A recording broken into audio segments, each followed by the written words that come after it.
Oke, selamat malam. Assalamualaikum warahmatullahi wabarakatuh. Selamat datang di podcast kita malam hari ini. Di sini sudah ada Rolis Kokoling. Halo, hai. Bung ini adalah salah satu mantan karyawan di perusahaan di Kepulauan Obi. Karena malam ini kita membahas sedikit tentang perkembangan di Kepulauan Obi dengan adanya kehadiran pihak-pihak investasi di sana. Bisa dibilang perusahaan tambang. Jadi saya akan bertanya beberapa hal nanti karena Bung Roli punya banyak pengalaman di sana dan mungkin itu bisa menjadi satu bahan pokok pembicaraan kami untuk dijadikan bahan evaluasi. Kalaupun nanti ada para pekerja baru ataupun apa, itu nanti di sini kita akan bicara tentang perlakuan perusahaan terhadap masyarakat lokal maupun perusahaan asing. Jadi kira-kira nih, Bung Roli selama bekerja di perusahaan di Obi sudah berapa lama? Bekerja di perusahaan bergerak di bidang nikel di Pulau Obi itu selama 12 bulan. Satu tahun ya? Tahun lah. 1 tahun. Ya. Jadi di dalam periode 1 tahun itu banyak fenomena yang saya alami di lapangan. Bahwa secara pribadi saya melihat dari kondisi masyarakat lokal yang membutuhkan pekerjaan, tetapi kurangnya ada keberpihakan. Keberpihakan ini maksudnya terhadap karyawan ataukah? Kurangnya keberpihakan dalam hal memprioritaskan putra putri masyarakat Obi di situ. Dalam hal apa nih? Maksudnya mungkin pekerjaan atau memang hasil atau apa segala macam? Iya, kalau dalam kaitan dengan ketenagakerjaan itu, bahwa di Obi itu sendiri masih banyak putra putri daerah yang ketika mengajukan lamaran kerja, mereka itu diperhambat dengan berbagai macam faktor. Di antaranya adalah mereka harus membuat kartu kuning. Dan sudah pastinya dengan mengurus kartu kuning tersebut, itu mereka membutuhkan biaya pribadi untuk bisa ke kabupaten. Di dalam tanda kutip masyarakat Obi. Apakah kartu kuning itu dikeluarkan oleh siapa? Pemerintah daerah ataukah memang syarat daripada perusahaan itu sendiri saja? Sebenarnya kartu kuning itu dia lebih kepada rekomendasi dari daerah. Karena di sana kan dia berisi tentang identitas kita, keterangan bahwa yang orang bersangkutan benar-benar membutuhkan pekerjaan. Jadi diharapkan kepada pihak perusahaan diproses sebagaimana mestinya. Kurang lebihnya makna dalam kartu kuning seperti itu. Jadi kartu kuning itu adalah kebijakan dari pemerintah daerah setempat. Begitu. Jadi bagaimana? Itu apakah kartu kuning itu dia berlaku untuk masyarakat lokal di Kepulauan Obi ataukah memang keseluruhan dari para calon pekerja, misalkan mereka ingin melamar pekerjaan di situ, dia mau dari mana saja, apakah dia diwajibkan untuk memakai kartu kuning itu ataukah memang calon pekerja anak lokal ini istilah dibilang asli orang Obi, apakah asli orang Obi dia tidak mendapatkan kartu kuning, apakah dia juga mendapatkan? Ya, kalau masalah kartu kuning itu kan sebenarnya tidak menjadi suatu kekuatan kepastian bahwa dia akan mendapatkan pekerjaan. Jadi bisa dibilang kartu kuning itu hanya sebagai suatu formal prosedural yang harus diikuti oleh orang yang menjadi calon karyawan di perusahaan yang dia tujui. Kira-kira untuk mengeluarkan kartu kuning itu memakan waktu berapa lama dan biaya berapa lama? Sementara kita ketahui ini kan pastinya para calon-calon pelamar yang mencari pekerjaan ini kan mereka membutuhkan duit. Iya. Dan ya kalaupun dengan ada kartu kuning itu memberikan satu kepastian buat mereka, itu sebenarnya tidak jadi persoalan. Tapi bagaimana efek daripada kartu kuning ini? Apakah mereka bisa otomatis diterima ataukah belum tentu? Karena dengan pengurusan kartu kuning seperti yang dijelaskan tadi, bahwa itu dari pemerintah daerah, pastinya itu kan harus ke ibu kota Halmahera Selatan, nah itu di Kabupaten Halmahera Selatan. Di sana, itu sebagai syarat-syarat untuk dia bisa mengajukan diri sebagai calon karyawan di perusahaan yang dia tujui. Tetapi itu hanya salah satu saja dalam persyaratan berkas untuk mengajukan diri atau mendaftarkan diri ke perusahaan yang dia tujui. Nah, tetapi masih banyak syarat-syarat lain. Adalah surat keterangan kesehatan dari kedokteran, bisa juga surat keterangan dari kepolisian, gitu. Jadi itu pun adalah merupakan suatu hal yang sudah diwajibkan, hal yang lumrah bagi setiap para pencari kerja, seharusnya memenuhi hal tersebut. Nah, terlepas dari apakah dia diterima di perusahaan, saya tidak tahu kan. Tapi dalam berkaitan dengan penerimaan di perusahaan kan konteksnya itu apakah ada lowongan yang tersedia untuk dia atau tidak, gitu. Oh, jadi tergantung daripada apa ya, kebutuhan perusahaan. Ya, dan terpulang kepada individu atau pribadi orang tersebut. Apakah dia punya keterampilan yang diperlukan oleh perusahaan atau tidak? Begitu.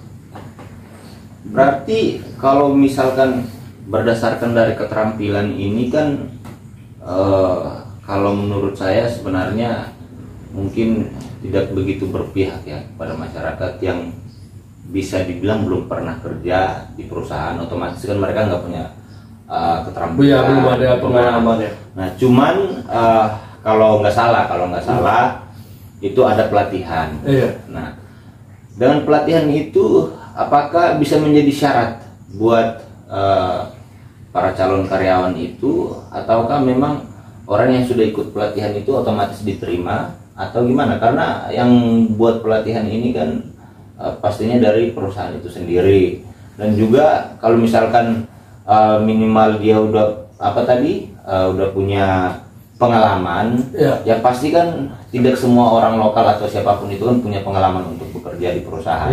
Nah, itu kan menjadi kurang adil gitu menurut saya. Ya, kalau dari kacamata pribadi saya melihat bahwa setiap para pencari kerja itu kan dia dinilai dari curriculum vitae-nya dia atau CV-nya dia. Jadi ketika dia mengajukan lamaran kerja dan CV-nya dia itu sangat menarik perhatian dan dia ditempatkan sesuai dengan skill atau keterampilannya dia. Begitu. Nah, tetapi kembali pada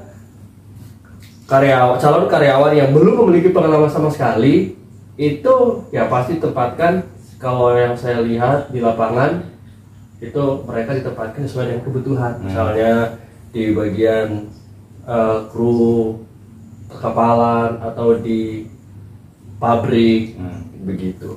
Berarti itu kan nanti mereka itu kan diberikan induksi dulu sebelum dia ditempatkan di divisi yang ditujui, yang diperlukan oleh perusahaan. Dia itu diberikan induksi dulu, interview dulu, apa motivasinya dia, dan dilihat dari kemampuannya dia baru ditempatkan. Jadi gak langsung ditempatkan di sini. Ada kesepakatan perjanjian antara calon karyawan dengan pihak perusahaan. Berarti untuk syarat itu bisa dibilang sebenarnya kalau menurut saya sih ini terlalu ribet ya. Cuman memang agak relevan ya, mungkin agak relevan sedikit. Nah, ini dari sisi pendaftaran. Nah, bagaimana dengan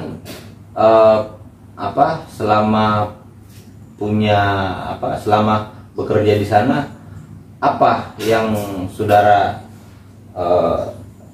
dapatkan dari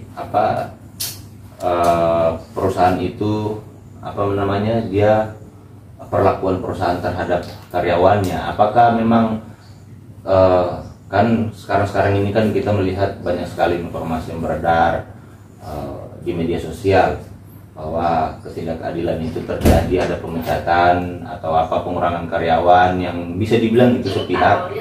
Namun apakah berdasarkan dengan pengalaman saudara, apakah benar atau tidak? Oh, jadi kalau tentang perlakuan perusahaan terhadap ketenagakerjaan, kalau dari sisi fasilitas dulu itu sangat memadai. Jadi karyawan itu sangat diperhatikan oleh pihak perusahaan, mulai dari jam kerjanya dia, dari istirahatnya dia, dari tempat tinggalnya dia, itu difasilitasin. Diberikan makanan secukupnya sesuai dengan standar gizi lah, begitu istilahnya. Dan itu memang sangat diperhatikan oleh pihak perusahaan.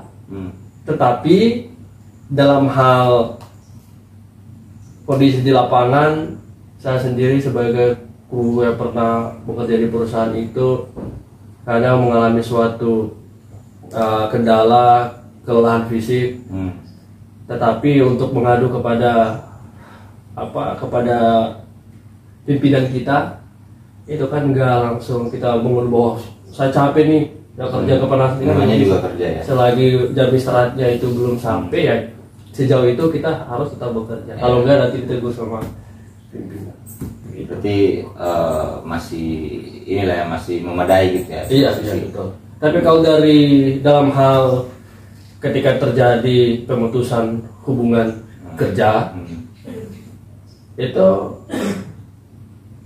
ada di sana sesuai dengan perjanjian, sesuai dengan perjanjian di sana. Jadi tidak langsung jadi PHK, itu ada diberikan SP1 dulu, peringatan, prosedur 2. Ya. Iya, SP2. Dan itu SP yang diberikan itu memiliki masa periode berlakunya ada. Jadi SP diberikan SP1, waktu dari pengalaman saya itu ada yang 3 bulan baru SP itu kadaluarsa. Kalau selama 3 bulan itu dia sudah melakukan kesalahan lagi, diberikan SP2. Dan SP2 itu ketika dia masih melakukan lagi sebelum berakhir masa SP2 itu sekitar 6 bulan, dia diberikan SP3 dan dia tidak mengubah kebiasaannya dia, itu kan sudah diambang pemecatan kan, telah dipecat. Begitu di sana seperti itu. Kalau yang dari pengalaman dari kognitif saya, bukan dari keterangan sebagai seorang manajer dari pihak perusahaan, saya sebagai bagian daripada pelaku yang pernah terlibat di lapangan seperti itu. Jadi saya berbicara berdasarkan pengalaman empirik saya. Ya, begitu. Jadi di sana dia akan diberikan juga reward atau hadiah atau dengan kata lain bonus.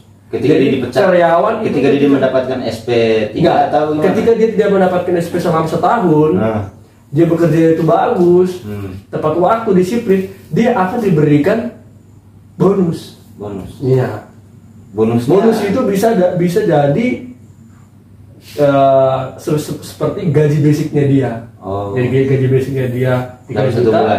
Iya, dia diberikan 1 bulan gaji basicnya dia, karena dia tidak pernah mendapatkan SP.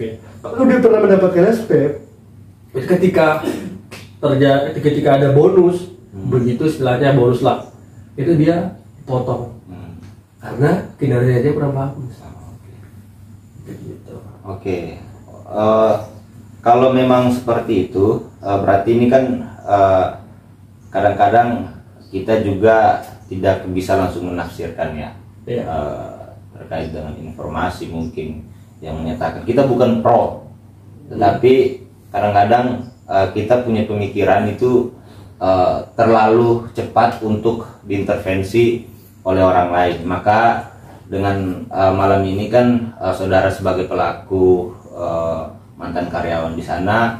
Ini kita berbicara objektif, jadi tidak ada keberpihakan dari manapun. Tetapi lagi-lagi di sini adalah kita tetap menjunjung tinggi dengan yang namanya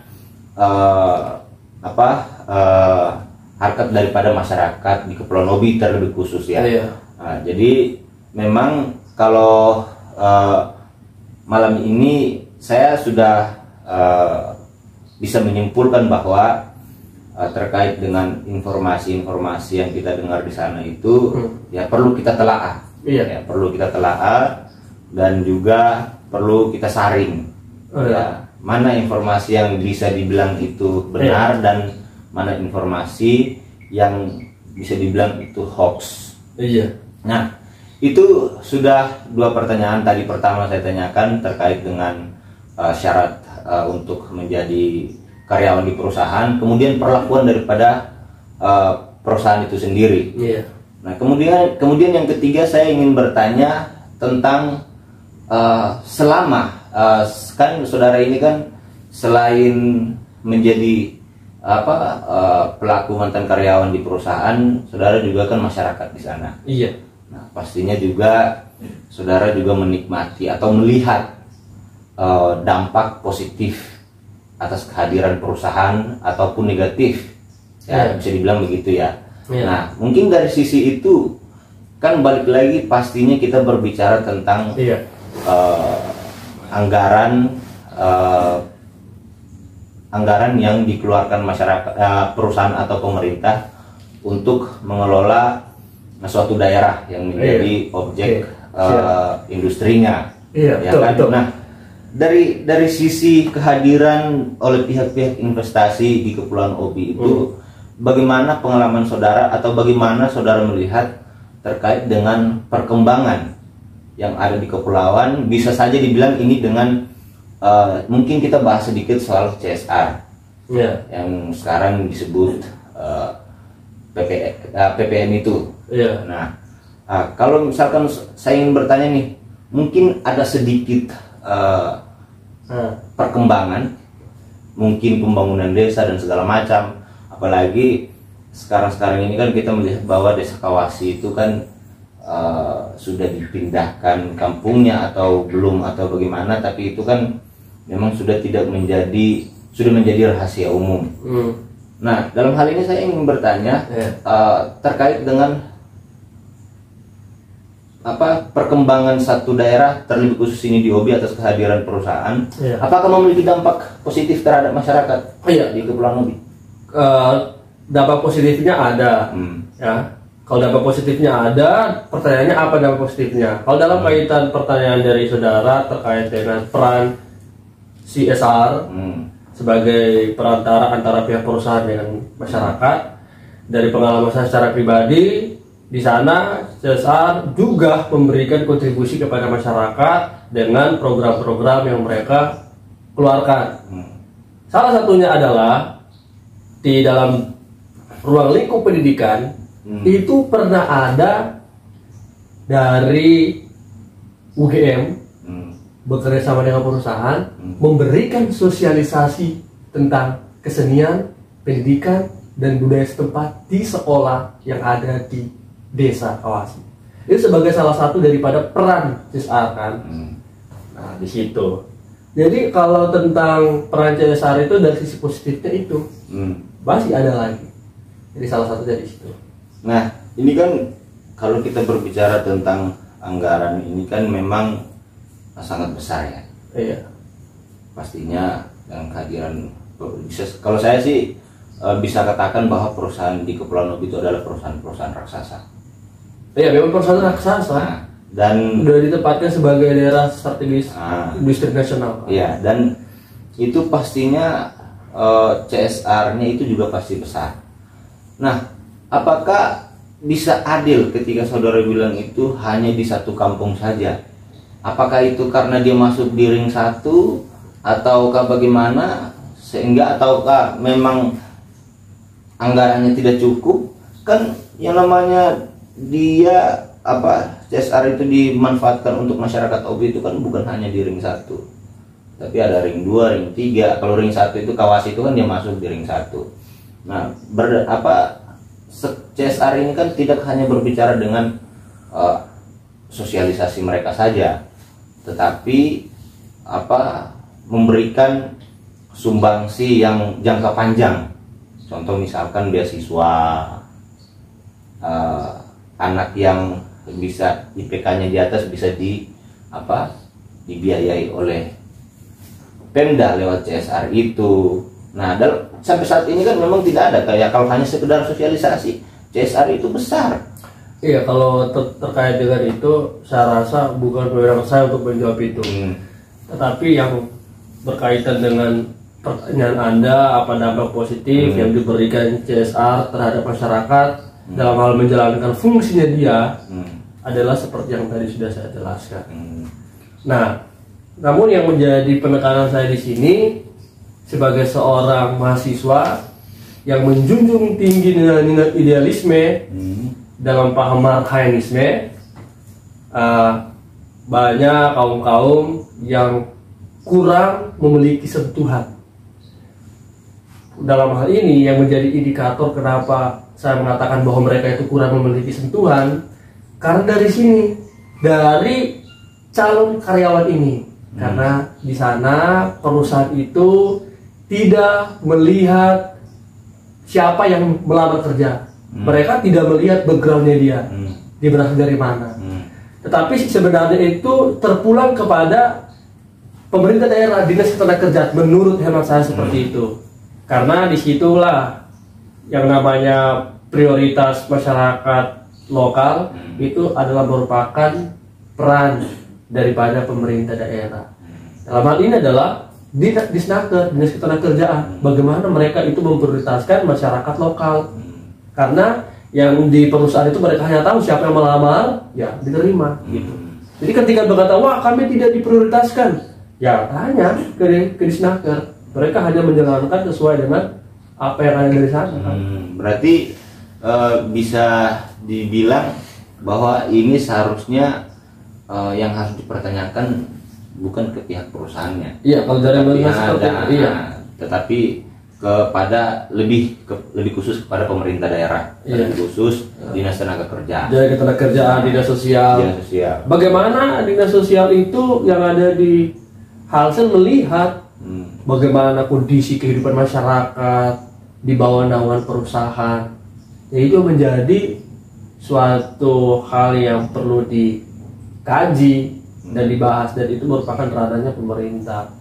Karena dari pihak investor, mereka hanya menjalankan tugas dan fungsi mereka untuk bekerja sama dalam bidang persoalan terbatas.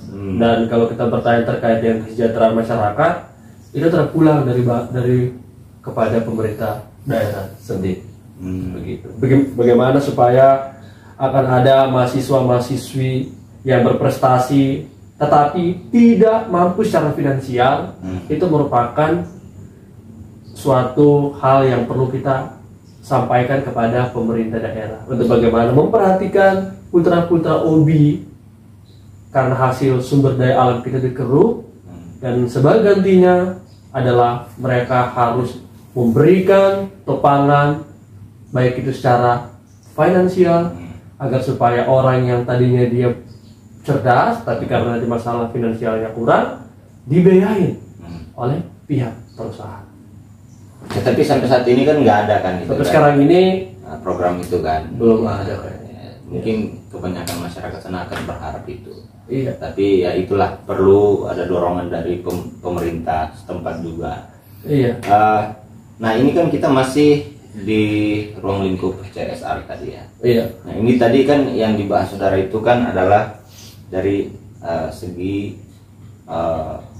pendidikan. Iya. Nah kalau misalkan dari segi infrastruktur, apakah pernah ada wujud dari CSR itu untuk membangun desa-desa di ring 1, 2, dan 3 yang bisa kita bilang ya seharusnya sih memadai?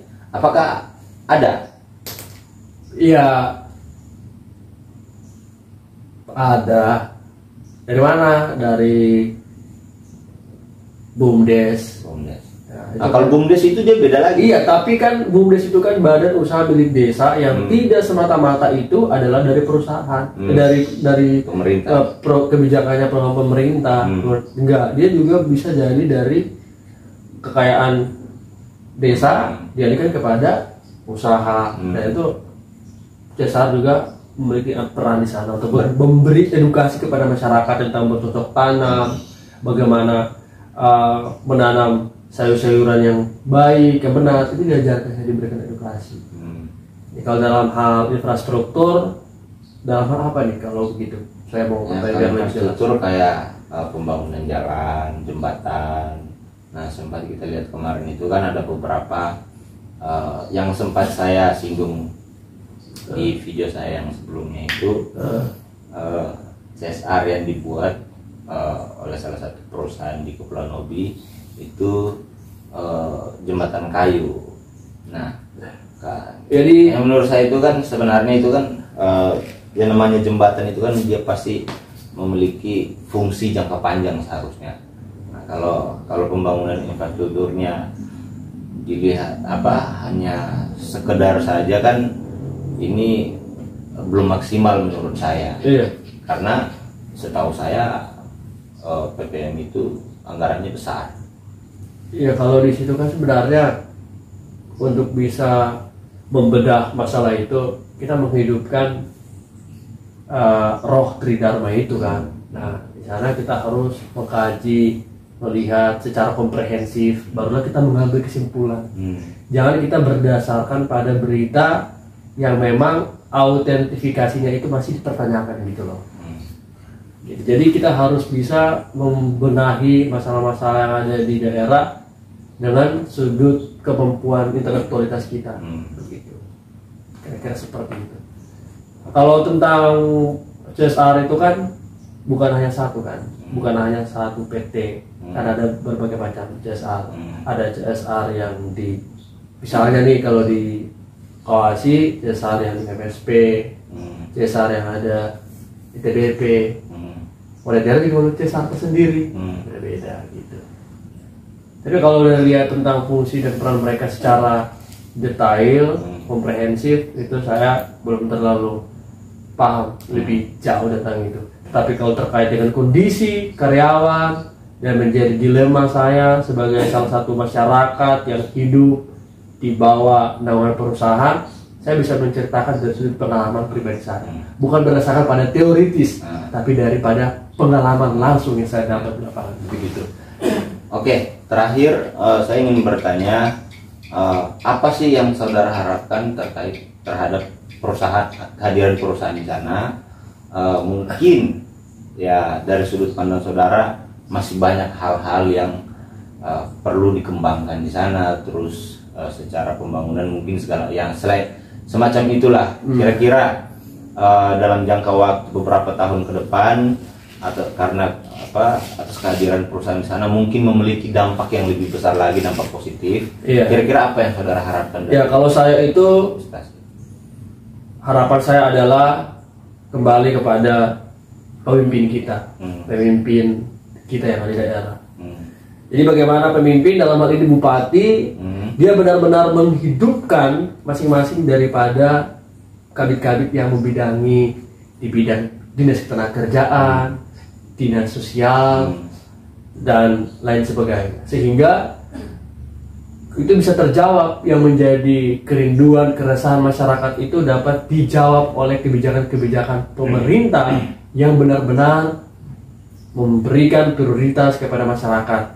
Salah satunya dalam hal ini adalah perekrutan tenaga kerja yang diprioritaskan adalah masyarakat Pulau Obi sendiri. Karena secara sumber daya manusia pun untuk sekarang ini kita juga memiliki sumber daya manusia yang mumpuni juga, yang itu harus dimanfaatkan.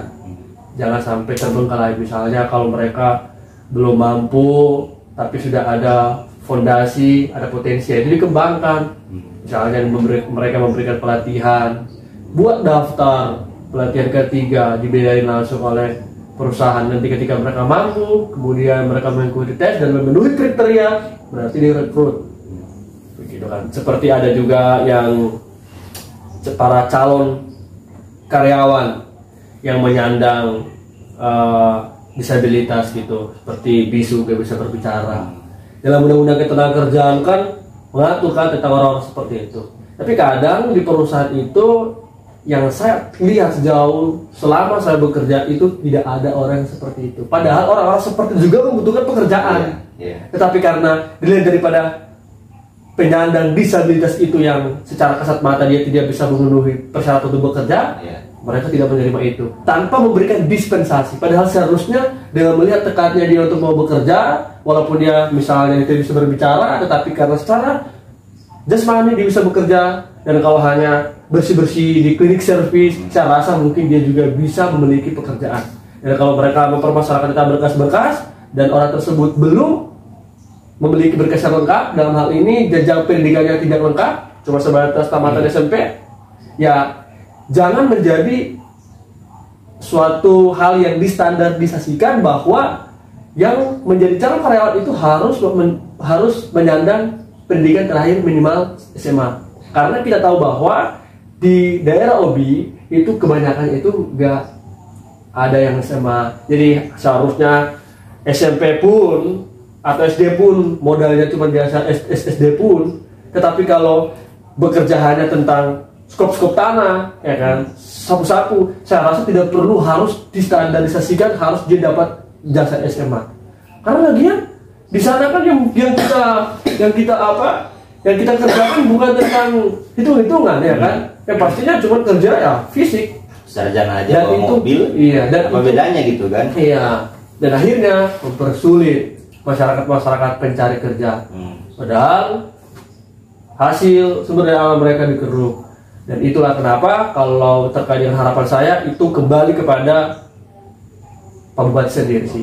Sebagai mahasiswa ya, itu harus Pak Bupati juga bagaimana dia mengawal, bagaimana dia memberikan instruksi yang jelas kepada masing-masing kabitnya. Terutama kalau dalam kaitan ketenagakerjaan, berarti sorotannya adalah Dinas Ketenagakerjaan. Yang menjadi kepala Dinas Ketenagakerjaan, dia harus benar-benar menjalankan fungsinya secara baik sehingga ada keberpihakan kepada masyarakat dalam tanda kutip orang OB yang didahulukan dulu. Gitu. Kira-kira seperti itu. Oke. Terima kasih. Jadi dari beberapa pertanyaan tadi yang saya simpulkan bahwa ada 3 pertanyaan tadi ya. Pertama terkait dengan syarat pendaftaran, terus kedua terkait dengan perlakuan perusahaan terhadap karyawan, kemudian ketiga kita membahas tentang CSR, dan keempat itu harapan dari saudara. Jadi bisa saya simpulkan bahwa kita sebagai masyarakat OB juga kadang-kadang kita harus paham mana informasi yang seharusnya itu tidak kita telan mentah-mentah, tetapi kita harus saring dulu. Nah, terkait dengan kehadiran perusahaan di sana itu sesuai dari pengalaman yang saudara berikan tadi, sebenarnya ada manfaatnya juga kan, karena memang kalau kita merujuk kepada Undang-Undang Dasar itu kan jelas. Nah, kehadiran perusahaan itu kan bukan hanya dia mengambil untung sendiri, melainkan dia juga membangun dari sumber daya manusianya, terus dia memberikan masyarakat itu sejahtera, dia ikut untuk berpartisipasi.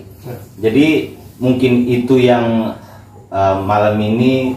Terima kasih atas saudara Rolis Kokoling atas kehadiran di podcast kita kali ini. Sederhana tapi sangat bermakna. Jadi mungkin itu. Wassalamualaikum warahmatullahi wabarakatuh. Selamat malam. Shalom.